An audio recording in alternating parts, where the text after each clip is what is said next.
앵커 브리핑 시작합니다. 정치의 사법화, 요즘 정치권을 뜨겁게 달구는 단어입니다. 우리 정치가 분쟁과 갈등을 자체적으로 조정하지 못한 채 고소, 고발을 일삼으면서 사법부의 판결만 기다린다는 의미를 담고 있습니다. 민주당은 이재명 대표의 기소는 이중잣대라고 주장하고 있습니다.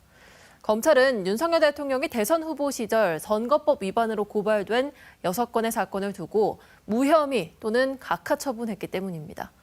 검찰의 수사권과 기소권이 편파적으로 남용됐다는 지적과 함께 정치인의 말과 행동을 사법부로 가져가 단죄하려는 정치의 사법화가 국가적인 혼란을 부추긴다는 우려가 커지고 있습니다.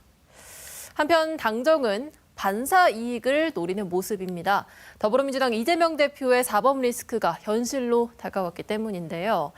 이 대표가 오늘 있었던 위증교사 1심에서 무죄를 선고받았지만 앞서 지난 15일 있었던 공직선거법 위반 사건 1심에서는 징역형을 받았고 앞으로도 재판이 3개 더 남아 있습니다.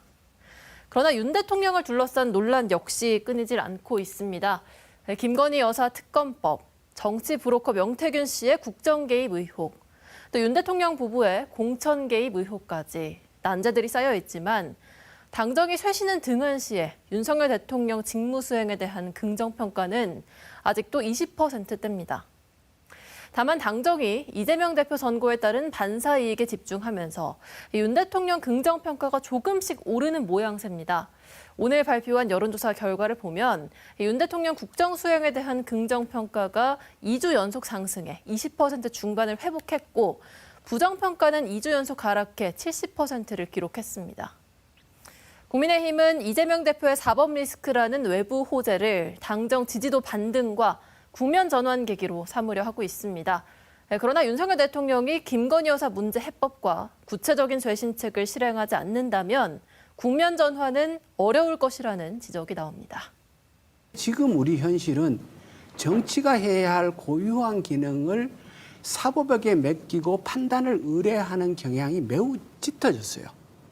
이것은 대한민국의 미래를 건설해야 할 책임을 지고 있는 정치로서는 저는 매우 바람직하지 않다고 생각을 하고요. 이것은 여와 야의 문제가 아니라 모두의 문제다. 그래서 지금이라도 우리 정치가 본연의 기능을 회복하기 위해서 여야 함께 노력해야 되고 마주 앉아서 대화해야 되고 서로를 이해하기 위한 노력을 해야 되는 시점이다. 그렇게 생각합니다. 사법적 판결 이전에 더 중요한 게 있죠. 역사적 판단이 있죠. 대통령에 대해서 그냥 4년, 5년 후 요시 가다가 내려가려고 그런 거는 아닐 거 아니에요. 어떤 대통령의 위치라면. 굉장히 역사, 교과서에 한 페이지 남고 싶겠죠.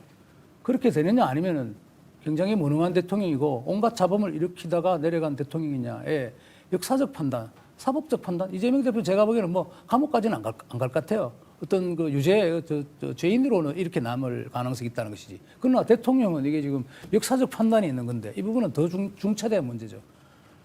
그런 점에서 국민의힘이나 윤석열 대통령 앞으로 여러 사안들을 지금 명태균 건이든 뭐든 바라봐야 되겠죠. 김건희 여사 부인에 대한 건이든 간에.